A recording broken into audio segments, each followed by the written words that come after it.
Te amamos, te glorificamos, te damos graças. Entregamos, ó Deus, a Briana em tuas mãos, Senhor. Dê a essa criança saúde, inteligência, capacidade. Ela vai crescer, Senhor, que teu Espírito possa ajudá-la, guardando, protegendo, abençoando, sendo com ela em todos os atos. Vai em nome de Jesus, que essa criança venha ser para glorificar o teu nome. Que essa criança, Senhor, venha ser motivo de alegria nesta casa, nesta família.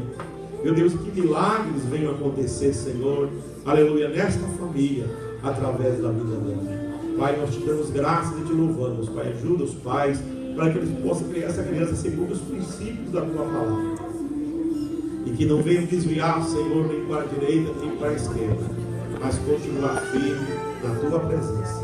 Profetizamos saúde, Deus, vitória, bênção para esta família. Em nome de Jesus, é o que nós te pedimos. Um aplauso ao Senhor Jesus, pela vida da Adriana, por esta família maravilhosa que nós amamos. Glória a Deus. Pronto, está bem pesadinho, né?